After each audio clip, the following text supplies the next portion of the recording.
What's going on, Angel? What's happening, bro? Yo, so I mean, this guy's he feels like you guys are taking him lightly. We're not taking him lightly, but we're not worrying about him. That's not my job. My job is to worry about Danny. That's his trainer's job. I'm not worrying about him. I worry about Danny. I don't worry about him. The thing is this: if we would have took him lightly, we would never give him a shot at the world title. It's a world title shot. So, you know what I mean? If he's thinking like that, I mean, we already beat him mentally. What do you think he brings to this fight? Because this guy could take some shots. The thing is, he can bring whatever he want to bring. I'm not worrying about him. I worry about that. He could bring whatever. It's not my job to worry about him. The thing is, he could take shots. Who he took shots from?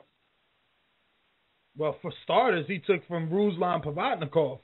Come on, man. That guy's from Afghanistan. Where he's from? He's from Mongolia, with 150 population, and people make him feel like he came from a big city or whatever. He's from the damn hood. Man, listen. The thing is this. People hype it up with all these Russians and all that. You know what I mean? But it comes down to it. They ain't nobodies. They just hyped up to be somebody, but they not. You know what I mean? That guy, nobody, where he come with overhand right and a hook. That's what he did through the whole fight. I mean, what he got here, the guy fought Bradley was punch drunk for 2 months. Come on. This guy takes shots like hell. You know what I mean? What kind of shit is that? People see this kind of shit. He also gave Bradley a brain concussion, though. Yeah, they both did. We're both punch drunk. So you think he's just a puncher and not skillful? Exactly, man. This is the thing, though. They say he fought whatever his name is, Kakata, whatever his name is. But the thing is this: he ain't fight a Puerto Rican like Danny. He fought a black man. He fought a Mexican. He fought a white man. He never fought a Rican, a champ Rican. At this.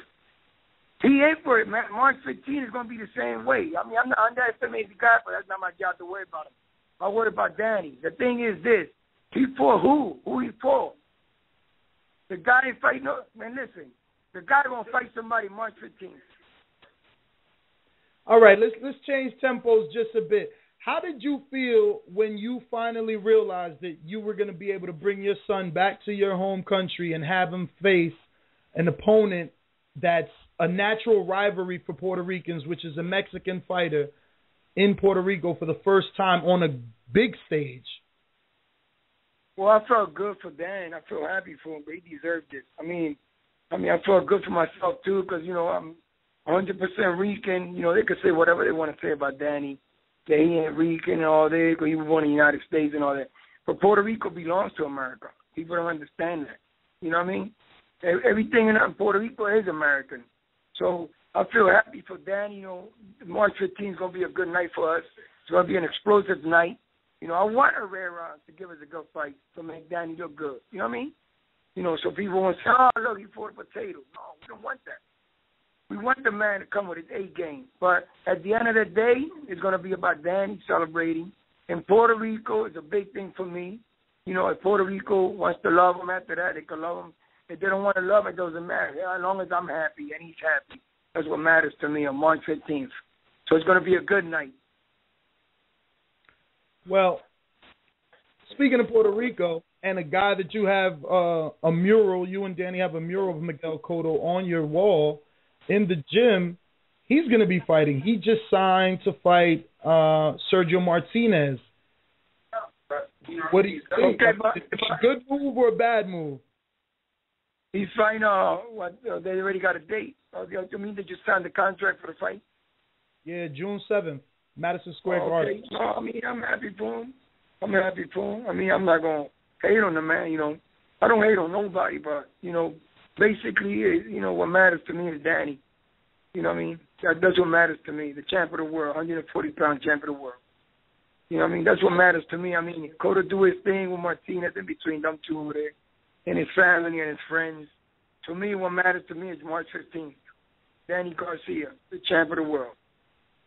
Well, no, I just wanted your opinion on the fight. Okay, yeah. Well, the thing is, I mean, honestly, I mean, You could flip a coin on that one. I don't know. Like, honestly, I'm gonna be honest. Like, Cotto was good at his time. You know what I mean? I mean, the thing is, this hard, man. It's hard to say because these guys. I mean, you gotta understand. I mean, these are old fighters. They were young ponies. Then it's different. But you know what I mean? I like young ponies. I don't like old horses. So you think both of these guys are not in their prime? I'm going to pass you to Victor Salazar so we can get you out of here, Angel. But thank you very much for coming on, man. We always appreciate you. Vic, take it away. Angel, thank you. How longer do you see Danny at 40, being that, I mean, he's got all the belts, and Lamont Peterson's belt should technically be his. I mean, how long do you want him at 140? Well, the thing is that Danny makes 40. He sacrifice. He don't starve himself. So as long as you sacrifice, and in life you gotta sacrifice. In life, you just can't make life easy. When you sacrifice, God bless you with good things. When you make life easy, then blessings don't come behind that. So Danny doesn't starve himself. He sacrifices. You know, he's an athlete. You know what he needs to do. You know, and the thing is this, like. You know, it doesn't matter, 40, 47, but 40 is good right now. You know, we went about 40 March 15th. Danny doesn't starve himself. He sacrificed. So as long as you, and the thing is, if Danny was to go to 47, we're going to work our way into 47. We're not just going to jump to 47. We're going to do it the way you're supposed to do it. You blend yourself into a 47. You don't just jump to 47. Like, that's not even the question. Like, people, like, a lot of fighters do that, and to be pound for pound, the best all weight division, to be called pound for pound fighter or champion, or you have to blend yourself into a pound for pound. Meaning if you could fight at 40 and you could punch at 40, you go to 47, you could punch at 47. Then you go to 54, you could fight at 54, you could punch at 54. That's what pound for pound fighter means. Is being that kind of fighter. That's why I want Danny to be that kind of fighter in the future. I don't want Danny just to go to 47, just say he was at 47. I want Danny to become, when he do go to 47, he become a 47. When he hits you, you're going to feel it the same way he hit you at 40. Now, do you think you guys are running out of opponents at 40? That might make you move up to 47? Because it's pretty much Lamont Peterson, and then that's pretty much it looks like, on your side. But that's what they say. But there's always people out there, man. They say, look, out of 1,000 for fight, it's just the politics. But the thing is this, there's always young ponies coming up, and you always got young talent coming up. There's always somebody there. Why they never said that to Condor move up at 40 when he made $50 million? They should have told Condor move up. So what can we expect from Danny as he gradually progresses? What type of opponents you're looking if he makes that move? I know we spoke in AC. We spoke about maybe a Collazo fight, and Collazo just sent Victor Ortiz probably into retirement. Yeah, but you know how Victor is. Victor got his days. I mean, yeah, remember, Victor came from a broken jaw. I mean, the man had a fucking piece of metal in his jaw. Like, the man had a bad injury. Like, I mean, your man is coming back from a fight, from a broken jaw. You know he's going to perform like that. Like, his jaw was cracked in half. Like, I wouldn't even have photos of Collazo. But the thing is this, I mean, it is what it is. I mean, Danny going to fight the best. Whoever's called the best, that's Al Heyman's job. We never turn nobody down. We never pick and scratch. When Al gives me a name, that's who I say it is, because I believe in destiny. Destiny is meant to be. When somebody tells you something, that means it's meant to be. You start changing it, then it's not destiny. Now you're making it. So now it's not destiny no more. So when Al gives me name, it is what it is. It's not like we picking and scratching people. I mean, the man name came up for March. We said yes. Why not? I mean, Danny fought all the killers. I mean, don't underestimate. I mean, I'm not going to underestimate this guy. He's not going to win. But the thing is, people making it seem like he nobody. How you know this guy? I mean, he's going to be the fighter of the year. This might turn around to be the fighter of the year. And I know when we've talked, I mean, you wanted this for Danny to build his Puerto Rican fan base. What does Danny has to do to grasp that fan base and bring it over here? Because you've seen Cotto sells out the Garden, and, you know, Danny's done well at the Barclays Center. So do you think that can transcend to Danny selling out the Barclays Center, selling out the Garden? How realistic to grasp that Puerto Rican population? The thing is, when Danny Morales rematched, he put 13,000 people in the Barclays Center. So that's pretty good for a rematch with Morales. And the thing is this: I don't want Danny just to be his fan base just to be Puerto Rican. I want Danny's fan base to be all kinds of people. Everybody that loves boxing. You know what I'm saying? Like, we got more Puerto Ricans in America than Puerto Rico. All we got to do is a big fight in Chicago. Chicago is loaded with Puerto Ricans. You know, New York is loaded. Philly is loaded. Florida, Orlando is flooded with Puerto Ricans. There's more Puerto Ricans in America. I mean, you just don't need Puerto Ricans. We need all kind of races. Like, we need all kind of everybody. Just people that love boxing. They understand boxing.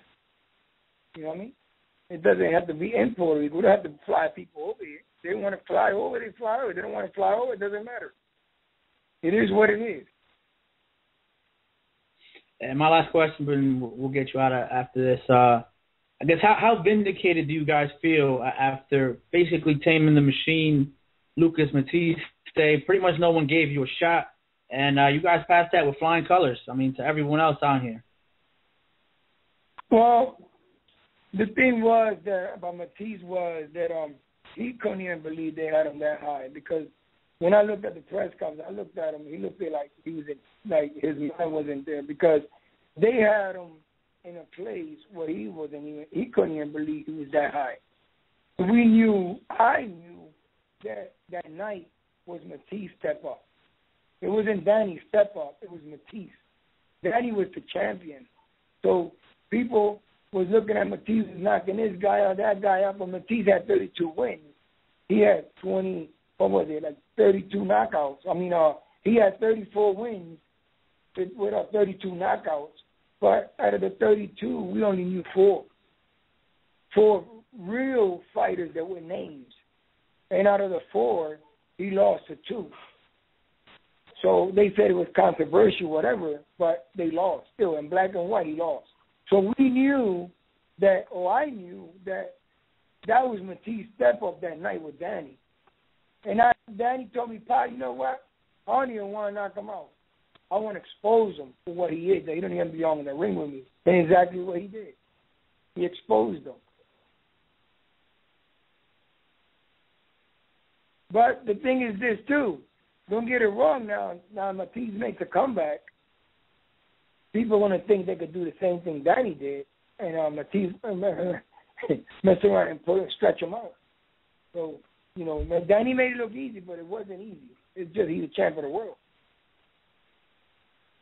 Well, Angel, we want to thank you for coming on. But before we let you go, I want you to hear something and let us know what you think.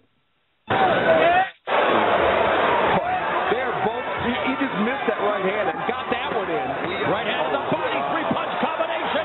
Garcia has Matthysse down. Now, 4, 5, 6, 7,